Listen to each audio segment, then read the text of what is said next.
Hello दोस्तों। आज मैं आप सभी को एक ऐसे व्यक्तित्व के बारे में बताने जा रहा हूँ जिन्होंने घर पे रह के ही नीट 2022 के एग्ज़ाम को क्लियर किया है। सेशन को स्टार्ट करने से पहले जो भी आप सभी के फ्रेंड्स वगैरह जो भी हैं, अगर नीट का एग्ज़ाम का प्रिपरेशन कर रहे हैं तो इस वीडियो को शेयर ज़रूर करें ताकि उन्हें भी मोटिवेशन मिलेगा और वीडियो को पूरा देखें ताकि आपको भी आगे चल के मोटिवेशन मिलेगा। तो वीडियो को स्टार्ट करने से पहले मैं कुछ दो शब्द रखना चाह रहा हूँ। असफलता एक चुनौती है, इसे स्वीकार करो। क्या कमी रह गई देखो और सुधार करो। जब तक न सफल हो नींद चैन तुम त्यागो। संघर्ष का मैदान छोड़कर मत भागो। कुछ किए बिना ही किसी की जय जयकार नहीं होती और कोशिश करने वालों की कभी हार नहीं होती। कोशिश करने वालों की कभी हार नहीं होती। तो आप सभी के सामने बादल हर्ष हैं जिन्होंने कोशिश किया और निरंतर प्रयास करते हुए नीट 2022 का एग्ज़ाम क्लियर किया है। तो सबसे पहले मैं बादल हर्ष से उनके बारे में जानने की कोशिश करता हूँ। मेरा पहला प्रश्न है कि आप अपने बारे में कुछ बताइए। मेरा नाम बादल हर्ष है और मैं ये झारखंड डिस्ट्रिक्ट से बिलोंग करता हूँ। हजारीबाग सॉरी झारखंड राज्य के हजारीबाग डिस्ट्रिक्ट से बिलोंग करता हूँ। और मैंने ये प्रिपरेशन कम्प्लीटली मतलब घर में रह के किया है। किसी भी ऑफलाइन कोचिंग में ना आज तक मैं गया हूँ, ना इनफैक्ट मैं देखा हूँ कि ऑफलाइन कोचिंग होता कैसा है। ये भी मैंने नहीं देखा आज तक। और ये तैयारी नीट की एग्ज़ाम की तैयारी मैंने घर से ही की है मतलब। अच्छा, तो अपने घर से किए, इसके लिए कुछ कहीं से आपने ऑनलाइन वगैरह की तैयारी किए होंगे? हाँ, प्रिपरेशन मैंने ऑनलाइन ही किया था। फिज़िक्स वाला का सब्सक्रिप्शन लिया था मैंने 4,000 रुपये का।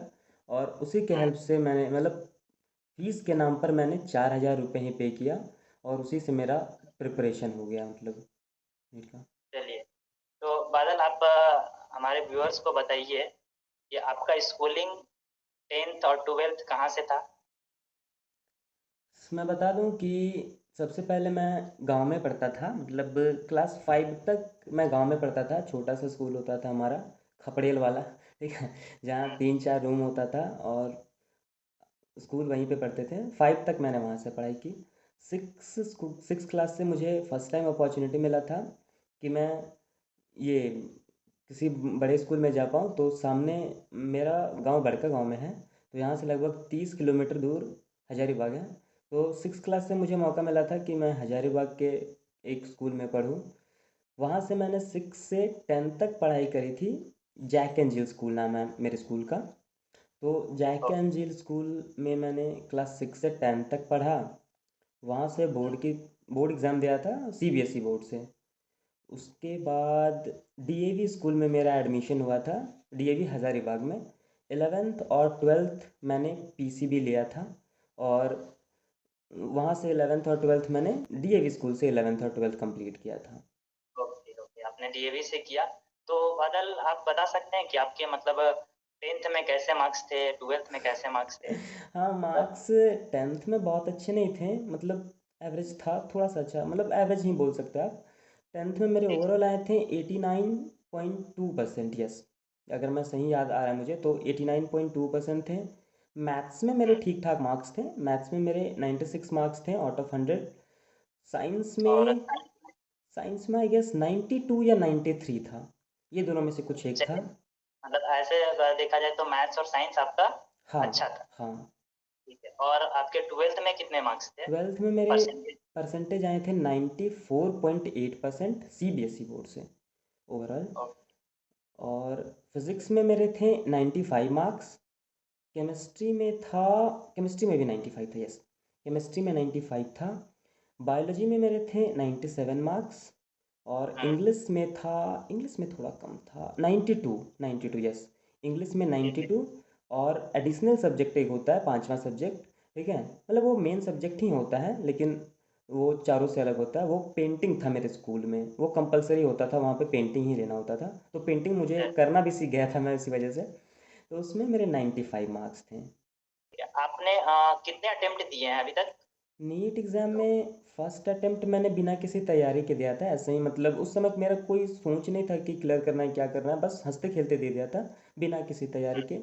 2020 में बोर्ड एग्ज़ाम लिखा था, उसके 1 डेढ़ महीने बाद एग्ज़ाम था, तो फॉर्म भरा था तो दे दिया। तो उस समय कोई तैयारी नहीं थी, ऐसे ही दे दिया था, 2020 में, ऐसे ही। उसके मतलब बाद सीरियस अटेम्प्ट आपका 2021 से रहा। हाँ, हाँ, सीरियस अटेम्प्ट 2021 से रहा। 2021 में तैयारी की थी, उस समय भी ऑनलाइन ही तैयारी की थी, कोई ऑफ़लाइन कोचिंग नहीं गए थे। तो जी 2021 जी। में ऑनलाइन तैयारी किया था और फर्स्ट टाइम मैंने सीरियसली अटेम्प्ट करा था 2021 के एग्ज़ाम को। और अनफॉर्चुनेटली उसमें मेरा फ़िज़िक्स अच्छा नहीं गया था, मतलब फ़िज़िक्स मेरी थोड़ी ज़्यादा ही वीक हो गई थी, पता नहीं क्यों। उससे पहले बोर्ड तक मेरा फ़िज़िक्स अच्छा था, बट नीट के लेवल का शायद फ़िज़िक्स मैं अपने आप को स्ट्रॉन्ग नहीं कर पाया था। और फ़िज़िक्स अच्छा माँगता है, मतलब नीट की अगर आपको तैयारी करनी है तो फ़िज़िक्स आपको स्ट्रॉन्ग होना ही चाहिए। तो फ़िज़िक्स में मेरे सिर्फ 70 या 80 मार्क्स मात्र आए थे 180 में फ़िज़िक्स में। और फ़िज़िक्स ही मेरा टोटल खराब आपके हुआ। 2021 में कितने मार्क्स थे, वो बता दीजिए। 2021 में 496 मार्क्स थे मेरे। 496 और 2022 में आपके कितने आए? 2022 में मेरे मार्क्स हैं 616। चलिए, एक मतलब कहा जाए तो बहुत ही अच्छी मार्क्स नीट के एग्ज़ाम के हाँ, लिए ये कहा जा सकता है कि आपके बहुत ही अच्छे मार्क्स थे। और रैंक भी आई थिंक आप बताना चाहें तो बता सकते हैं कि कितने लगभग में आपके रैंक आए हैं, ऑल इंडिया रैंक और जी, कैटेगरी जी। रैंक? ऑल इंडिया रैंक मेरा आया है 14,174 और कैटेगरी रैंक आया है 5,754 इस बार 2022 में। एंड चलिए। मैं एक्सपेक्ट कर रहा हूँ कि एक अच्छा गवर्नमेंट कॉलेज आराम से मुझे मिल जाना चाहिए। चलिए, बहुत अच्छा।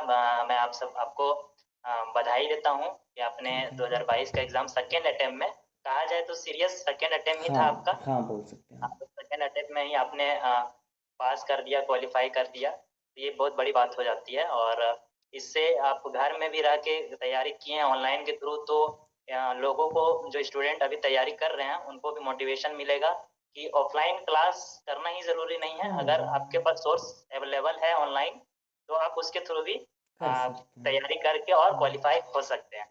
हाँ, ये पॉसिबल है, मतलब आज से अगर मैं 4-5 साल पहले बोलूँ तो शायद पॉसिबल नहीं था, बट आज के डेट में ये पॉसिबल है कि बिना किसी ऑफलाइन कोचिंग जाए घर में बैठ के सिर्फ 4-5 हज़ार रुपये के खर्चे में नीट क्लियर किया जा सकता है आज के डेट में।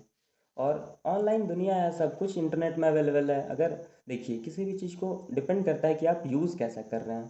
फ़ोन तो सबके पास होता है, ठीक है? तो कोई फ़ोन में अपना टाइम इधर उधर वेस्ट कर रहा है, कोई सोशल मीडिया में या इधर उधर कहीं पे वेस्ट कर रहा है, कुछ लोग उसका सही यूटिलाइज़ कर ले रहे हैं। तो मैंने देखा कि उसका बेनिफिट मुझे क्या मिल सकता है, और फिज़िक्स वाला का बैच लिया, 4,000 रुपये में बैच मिल गया। इनफैक्ट 1 रुपये कम ही लगा था, 3,999 लगा था। तो बैच मिल गया। उसके बाद जो अपना बुक्स कॉपीज़ का खर्चा है वो हुआ। उसके बाद बस करते गए, टीचर्स को फॉलो करते गए, हो गया काम। ऐसा कहा जाए कि आपने बहुत कम फी में बहुत ज़्यादा अच्छा मार्क्स लाया है। आजकल ऑफलाइन कोचिंग में लाखों लाखों लगते रुपए हैं। लग जाते हैं, फिर भी किसी किसी का क्वालिफाई नहीं हो पाता है। हम्म। जबकि आपने घर में रह के ऑनलाइन परचेज करके और क्वालिफाई सेकेंड ईयर टर्म में हो गया है, तो ये बहुत बड़ी बात होती है कि घर में रह के ही आपको ये क्लियर हो गया नीट का एग्ज़ाम। हाँ, हाँ, ये मेरे लिए बहुत बेनिफिट, मतलब मेरा सोच था शुरू से ही कि मतलब जैसे देखिए होता है क्या ना, कि गांव में क्या होता है कि बच्चों के पास रिसोर्सेज नहीं होते, ठीक है? तो मुझे सिर्फ नीट क्लियर नहीं करना था, मेरा सोच ये था कि नीट घर में रह के क्लियर करना है। इससे होता क्या, मतलब क्लैरिटी ऑफ थॉट आता है यार, कि हम अपने आप में दम है मेरे में। और एक बार कॉन्फिडेंस अंदर से आ जाता है ना, तो कोई भी चीज़ फिर डिफ़िकल्ट नहीं लगता, मतलब आप कर डिफिकल्ट। जाओगे आसानी से। और क्या होता है कि मैं एग्ज़ाम्पल सेट करना चाह रहा था अपने गांव में या अगल-बगल के भी हर जगह, कि जो भी बच्चे मेरे बारे में सुने या समझे तो उनको पता चले कि यार ये बंदा अगर कर सकता है नीट एग्ज़ाम क्लियर बिना किसी ऑफलाइन कोचिंग के, सिर्फ़ और सिर्फ ऑनलाइन घर से पढ़ के 4-5 हज़ार रुपये में, तो मैं भी कर सकता हूँ। ये एग्ज़ाम्पल मुझे सेट करना था और शायद मैंने एग्ज़ाम्पल सेट कर दिया है। बिल्कुल, आपके घर के आसपास या फिर जहाँ तक ये न्यूज़ पहुँचा होगा या फिर ये वीडियो जहाँ तक शेयर होगा, जहाँ तक, क्योंकि गाँव में ही सबसे ज़्यादा बच्चे रहते हैं हुँ। जो शहर नहीं आ पाते, ऑफलाइन क्लास नहीं कर पाते हैं, तो ये वीडियो उनको बहुत ही मोटिवेट करेगा। हाँ, तो मेरा भी यही सोच है कि ज़्यादा से ज़्यादा लोग मोटिवेट हो जाएँ, एटलीस्ट कम से कम ये वीडियो या आपका जो वीडियो अभी जाएगा, तो इसके हेल्प से एटलीस्ट मैक्सिमम बच्चे को ये समझ में आ जाए कि नीट क्लियर करने के लिए ज़रूरी नहीं है, नीट ही नहीं, कोई भी एग्ज़ाम क्यों ना हो, चाहे वो IIT जेईई का एग्ज़ाम हो या और भी सिविल सर्विसेज के एग्ज़ाम ही क्यों ना हो, कोई भी एग्ज़ाम क्लियर करने के लिए आज के डेट में ये ज़रूरी नहीं है कि आपके पापा के पास लाखों करोड़ों रुपए हों। आज की डेट में ज़रूरी नहीं है। बिल्कुल, मैं भी अभी सिविल सर्विस का ही तैयारी कर रहा हूँ, तो मैं भी ऑनलाइन ही क्लासेस कर रहा हूँ, क्योंकि ऑफलाइन यहाँ पे भी अवेलेबल नहीं है, तो मैं ऑनलाइन ही कर रहा हूँ और सेल्फ स्टडी से ही सारा मैं तैयारी कर रहा हूँ। चलिए अब आगे बढ़ते हैं। आप बादल जी, आप बताइए कि आपने डॉक्टर या मेडिकल फील्ड में जाने के लिए कब सोचा और ये मोटिवेशन आपको कहाँ से मिला? देखिए होता क्या है मतलब ऐसा कुछ क्लियर नहीं पता चलता कि यहाँ 6 क्लास से थे तो उस समय सोचे थे या 7 क्लास से, बट हाँ, बचपन से ही मेरा ये क्लैरिटी था कि करना तो डॉक्टर ही है। मतलब जब बचपन में जैसे होता है ना, बच्चे कुछ पूछते हैं, कोई पूछा कि क्या बनोगे बड़ा होके ये वो, तो मैं ऑलवेज डॉक्टर बोला करता था, पता नहीं क्यों। तो वही चीज़ आगे चलने लगा, जब क्लास 10th में था तो लगा कि यार डॉक्टर वाला फील्ड ना थोड़ा अच्छा है, मतलब रिस्पेक्ट है, थोड़ा रिस्पॉन्सिबिलिटी है, थोड़ा अच्छा है। तो उसके बाद फिर 11th में जब एडमिशन लिया तो PCB चूज़ किया मैंने। ठीक है, उसके बाद फिर नीट का एग्ज़ाम किया, मतलब क्लियरिटी बचपन से था, कहीं ना कहीं तो था, क्या करना है पता चलिए। था, कैसे करना है चलिए, शायद बहुत पता नहीं। अच्छा है। वैसे भी हमारे देश में डॉक्टरों की कमी है, हम्म। सीट भी लिमिटेड होते हैं, हाँ। तो जितना ज़्यादा अच्छे डॉक्टर आएंगे उतना ज़्यादा लोगों का सेवा भी होगा। हाँ, ये बहुत ज़रूरी है क्योंकि डॉक्टर्स की सच में आज के डेट में कमी है। डॉक्टर्स की संख्या है लेकिन जिस तरह से इंडिया का पॉपुलेशन है उस तरह से और डॉक्टर्स इंडिया में ज़रूरत है, और इसलिए भी बिल्कुल, मतलब बिल्कुल। था कि देश को कहीं ना कहीं सर्व करना है यार, तो इसलिए मैंने मेडिकल फील्ड चूज़ किया था। चलिए, ये बहुत ही अच्छा बात है कि आपने देश को सर्व करने के लिए ये चाह रखा और आपने सफल भी हुआ नीट के एग्ज़ाम में। चलिए अब आप ये बताइए कि जब भी आप तैयारी करते थे, उस दौरान ऐसा होता है कि बच्चे जैसे आपने 2 साल किया, 1 साल आपका क्वालीफ़ाई नहीं हो पाया, हाँ। उसके बाद खुद को मोटिवेट रखने के लिए आप क्या करते थे? क्योंकि ये बहुत ज़रूरी है कि बच्चे अभी इस बार सारे तो क्लियर नहीं किए हैं, लेकिन जो क्लियर नहीं किए हैं, उनको भी ये चीज़ होना चाहिए कि हाँ, आपको लगे रहना है, उसके बाद आपको सफलता ज़रूर मिलेगी। तो कुछ आप बताइए जिससे बच्चे मोटिवेट रहें। हाँ, देखिए सबसे पहले इम्पोर्टेंट चीज़ होता है ना कि आप अपने आप को 1 डेढ़ साल या 2 3 साल बाद देखना कैसा चाहते हैं।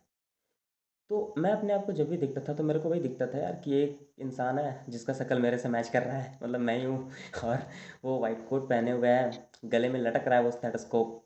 तो वो इमेज हमेशा दिमाग में क्लियर था, वो इमेज हमेशा क्लियर था। और मेरा रूम का माहौल वैसा मैंने बना के रखा था, अगल बगल चीज़ें ऐसी कुछ मोटिवेशनल बातें कुछ लिख दी थी कि जब तक तोड़ेंगे नहीं तब तक छोड़ेंगे नहीं।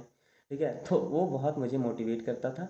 और कहीं ना सिचुएशंस आपको, मतलब अगल बगल का सिचुएशन, घर का सिचुएशन, कि कुछ तो करना है यार जीवन में अच्छा, तो वो अपने आप आपको ना मोटिवेट करता था। घर का सिचुएशन कि इकोनॉमिकली थोड़ा वीक अभी चल रहा है, या और भी चीज़ें हैं, गांव का सीन कि मेरे गांव में आज तक कोई अच्छा डॉक्टर नहीं है, कोविड का सीन, ये बहुत मुझे मोटिवेट किया था कि कोविड में मतलब कि अपने जान पहचान के लोगों को मैंने देखा है, मतलब कि 2 दिन पहले ठीक थे, 2 दिन बाद है ही नहीं। ठीक ठीक अलग बात है, 2 दिन पहले ठीक थे, 2 दिन बाद है ही नहीं।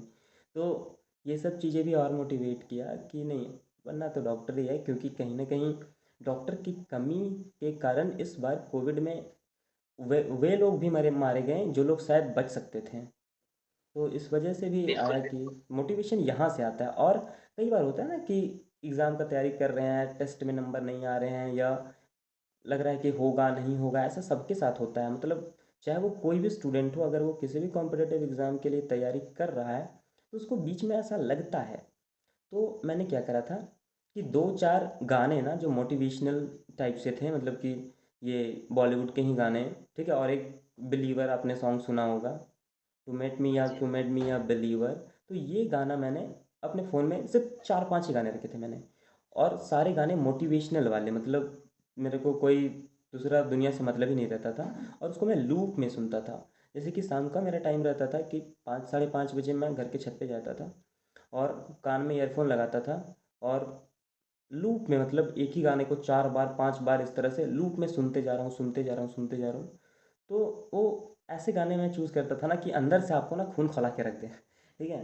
तो मोटिवेशन वहाँ से भी गेन करता था और जितनी भी छोटी-छोटी चीज़ें हैं उससे मतलब कि ऐसा नहीं होना चाहिए कि कोई आपको आज बोल दे कि तोड़ दो, फोड़ दो, ये कर दो, वो कर दो तो आपको 4 दिन एकदम फॉर्म में पड़ें और फिर 5वाँ दिन शांत। तो वैसे नहीं होना चाहिए मतलब इनसाइड मोटिवेशन आना चाहिए, अपने आप में अपना मोटिवेशन खुद बन जाओ और अंदर से मोटिवेशन आना चाहिए।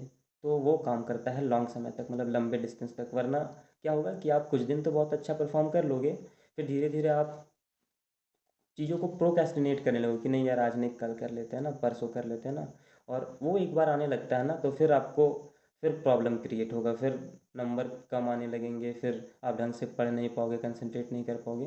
तो बस एक चीज़ पे फोकस रखने का कि मेरे को जो भी एग्ज़ाम है, अगर कोई नीट के लिए प्रिपेयर कर रहा है तो नीट को फोकस सामने दिमाग में इमेज हमेशा बनना चाहिए कि करना मुझे क्या है, तो उससे डाइवर्ट नहीं होते बच्चे, अदरवाइज फिर डिस्ट्रैक्शन होगा फिर तो फिर। चलिए, बहुत ही अच्छा आपका लाइफ में उतार-चढ़ाव आते रहे हैं। ऐसे भी कहा जाता है कि कोविड-19 के बाद लोगों को डॉक्टर का महत्व समझ में आया है कि क्यों होने चाहिए। यस। इंजीनियर ना हो और भी दूसरे फील्ड वाले ज़्यादा ना हो, लेकिन डॉक्टर को होना बहुत ज़रूरी है, ज़रूरी क्योंकि है।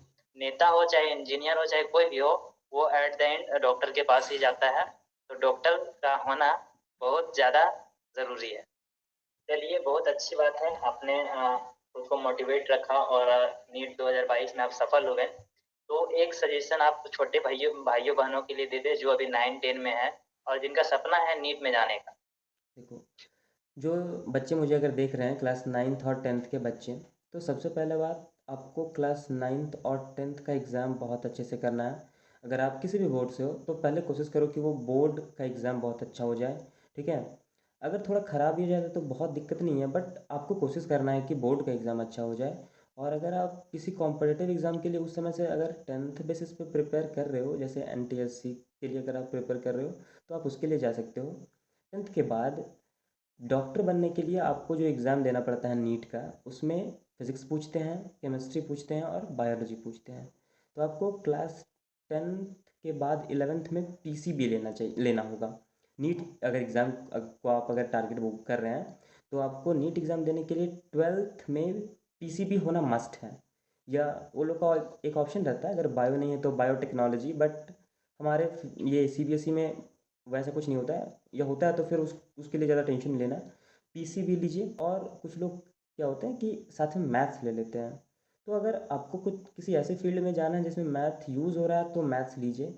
अदरवाइज़ अगर आपको डॉक्टर ही बनना है तो पीसीबी लीजिए, उसके अलावा अलग से मैथ्स लेने का कोई ज़रूरत नहीं है। मैं ब्लाइंडली बोल रहा हूँ, मेरा एक्सपीरियंस बोलता है कि अगर आपको नीट की तैयारी करनी है तो उसके लिए मैथ्स लेने का कोई ज़रूरत नहीं है।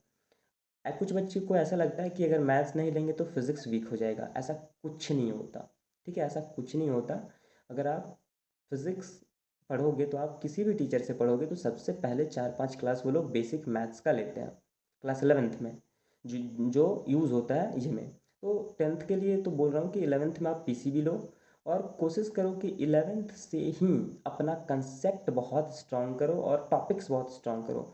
और अगर आप हो सके तो 11-12 से ही प्रिपेयर करो और फर्स्ट अटेम्प्ट में क्लियर करने की कोशिश करो, क्योंकि अगर 11 से प्रिपेयर कर रहे हो ना तो 2 साल टाइम मिलता है, पूरा 11th और पूरा 12th। तो वो उस समय एक नया एनर्जी रहता है और नया ये रहता है, तो तुरंत एग्ज़ाम लिखोगे तो वो ज़्यादा बेटर रहेगा रैदर देन कि अभी का जो सीन है 2-3 साल पहले का सीन वैसा नहीं था। हर कोई के लिए पॉसिबल नहीं था कि 11-12 के साथ प्रिपेयर कर सके, बट अभी पॉसिबल हो सकता है। तो 11-12 के साथ प्रिपेयर करो और बोर्ड में अगर 12th बोर्ड में अगर 4-5 नंबर कम भी आ जाए तो कोई दिक्कत नहीं है, कोई फ़र्क नहीं पड़ता। आप 11-12 के साथ ही नीट एग्ज़ाम पे फोकस करो अगर आपको डॉक्टर बनना है तो ऐसे कर सकते हैं वो बच्चे जो क्लास 9 और 10th में हैं। चलिए, बहुत अच्छे हैं। जो भी बच्चे अभी इस वीडियो को देख रहे हैं, तो आप इनसे सीख ले सकते हैं और अपने दोस्तों के साथ भी इस वीडियो को शेयर करें, ताकि उन्हें भी इस चीज़ का आइडिया हो और वो भी अच्छे से तैयारी कर सकें। तो चलिए आगे बढ़ते हैं और आप ये बताइए कि आप तैयारी के साथ-साथ किसी सोशल मीडिया एक्टिविटी में थे या फिर नहीं थे? क्योंकि आजकल के बच्चे देखा जाता है कि इंस्टाग्राम या फ़ेसबुक वगैरह में भी एक्टिव होते हैं और साथ-साथ सारा वर्क भी होता है। तो क्या वो पॉसिबल है कि साथ में सोशल मीडिया भी चला पाएँ और साथ में तैयारी भी कर पाएँ? देखिए, डिपेंड करता है बच्चे पे। अगर बच्चा बहुत क्लैरिटी ऑफ थॉट है, तो वो अगर सोशल मीडिया अकाउंट उसका है भी, तो वो कर सकता है। But I don't think so कि वो ज़रूरी है। मेरा कोई इंटरेस्ट नहीं था सोशल मीडिया में। इनफैक्ट मतलब मुझे बोरिंग लगता था ये सब चीज़। तो मैंने पर्सनली ना मैं फ़ेसबुक यूज़ करता था अपने प्रिपरेशन के दौरान, ना ही इंस्टाग्राम यूज़ करता था, और दूसरे भी सोशल मीडियाज़ में यूज़ नहीं करता था। जब मेरा 6-7 महीना बचा हुआ था, तो मैंने व्हाट्सएप तक को बंद कर दिया था। मैं व्हाट्सएप भी यूज़ नहीं करता था, टू बी वेरी ऑनेस्ट। दुनियादारी से मतलब नहीं रखता था, सिर्फ़ अपने पढ़ाई से मतलब रखता था, और व्हाट्सएप भी नहीं चलाता था मैं तो। तो अब ज़रूरी नहीं है कि सोशल मीडिया नहीं यूज़ करोगे तो ज़्यादा बेटर है, आई थिंक। अगर आप तैयारी कर रहे हैं तो सोशल मीडिया ना यूज़ करें तो ज़्यादा बेटर है। चलिए, तो आपने मतलब इस बीच में किसी भी तरह का सोशल मीडिया यूज़ नहीं किया था नहीं और किया था। ज़ाहिर-सी बात है ज़्यादा अच्छा अच्छा आपने बताया कि अगर आपका एम किसी एक चीज़ पे है तो आप एक चीज़ को लेके चलें, अदरवाइज़ अगर आपको बर्डन लगता है कि हम ये भी कर रहे हैं, ये भी कर रहे हैं, तो फिर आप उस चीज़ को ना करें, फ़ोकस आप अपने एम पे लगा के रखें, ये ज़्यादा बेटर रहेगा। चलिए, बहुत अच्छा लगा।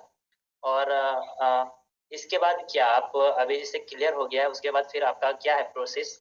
थोड़ा बता दीजिए। हाँ, वो नीट एग्ज़ाम रिज़ल्ट निकलने के बाद एक प्रोसेस होता है जिसको काउंसलिंग प्रोसेस बोलते हैं। तो अभी अब काउंसलिंग में बैठना है। पहले ऑल इंडिया का काउंसलिंग होता है, फिर स्टेट का काउंसलिंग होता है। तो काउंसलिंग में बैठना है मुझे। अपने मार्क्स और रैंक के हिसाब से जो सबसे बेटर कॉलेज मिलेगा, मैं उसको ले लूँगा, और फिर वहाँ पे एडमिशन लेने के बाद 5 साल पढ़ाई करनी होती है, साढ़े 5 साल इनफैक्ट। तो एमबीबीएस की पढ़ाई होती है। उसके बाद फिर 1-2 साल शायद सर्विस करना पड़ सकता है किसी गवर्नमेंट कॉलेज में, मतलब गवर्नमेंट हॉस्पिटल में एज अ डॉक्टर, एमबीबीएस के बाद। उसके बाद पीजी होता है, और पीजी के बाद फिर स्पेशलाइजेशन वगैरह कर सकते हैं। तो ये प्रोसेस होता है। चलिए, और मैं आप सारे व्यूवर्स को ये बताना चाहता हूँ, अपने फ्रेंड्स को ये बताना चाहता हूँ कि आपको किसी भी तरह से अगर डाउट होता है नीट को लेके, तो बादल हर्ष जी हैं, आप इन्होंने एक अपना यूट्यूब अकाउंट भी बनाया है, जिसमें आपको वो हेल्प करते रहेंगे। तो इससे पहले आपका अकाउंट नहीं था? नहीं। आपने ये एग्ज़ाम देने के बाद ही बनाया है ना? यस, वो इसलिए बनाया है क्योंकि बहुत बच्चे होते हैं जिनको गाइडेंस की ज़रूरत होती है, और वो सही टाइम पे गाइडेंस नहीं मिल पाता। तो टैलेंट होने के बावजूद भी वो सही चीज़ के प्रति अपना एनर्जी नहीं लगा पाते, इधर उधर ये हो जाते हैं। तो अगर किसी को लगता है कि हमको गाइडेंस की ज़रूरत है, तो मुझसे आप हेल्प ले सकते हैं, मैं हेल्प कर दूंगा। चलिए, बहुत अच्छा है। तो आप लोगों से यही कहा जा रहा है कि वीडियो को जितना भी ज़्यादा अगर शेयर आप कर सकते हैं, शेयर करें, और मैं इनके चैनल का जो लिंक है, वो डिस्क्रिप्शन में डाल दूँगा। क्योंकि इनका कोई चैनल इससे पहले था नहीं, और आप सभी को पता है कि इस चैनल में यूपीएससी से और पीसीएस से रिलेटेड वीडियोज़ आते हैं। तो इनका चैनल नहीं था, इसलिए मैं ये वीडियो इसमें डाल रहा हूँ। तो इनका चैनल पे जाके आप इन सब्सक्राइब करें, और जो भी आपके क्वेरीज़ होते हैं, वो आप पूछ सकते हैं। और वीडियो को जितना ज़्यादा शेयर हो सके शेयर करें। बाकी आगे भी और सारे वीडियो में इस तरह के आते रहेंगे। तो आप कमेंट करें, अगर आपको ये वीडियो अच्छा लगा हो तो लाइक करें, और कमेंट करें तो आपके लिए मैं और भी वीडियो, ऐसा मोटिवेशन वीडियो लाता रहूँगा। तो तब तक के लिए इस सेशन को अभी ख़त्म करता हूँ, क्योंकि वीडियो बहुत ज़्यादा लंबा हो जाएगा। मैं धीरे-धीरे और भी ऐसे वीडियो लाता रहूँगा। तो मैं बादल को धन्यवाद देना चाहता हूँ, धन्यवाद और आपका भी। कांग्रेचुलेशन भी देना चाहता हूँ इनके ब्राइट फ्यूचर के लिए। आई होप ये अच्छे डॉक्टर बनेंगे और निस्वार्थ भाव से गरीबों की सेवा करेंगे, या फिर लोगों की सेवा करेंगे। थैंक यू, आपको भी। मुझे बहुत अच्छा लगा आपसे बात करके। Thank you. तो thank you everyone. Thank you.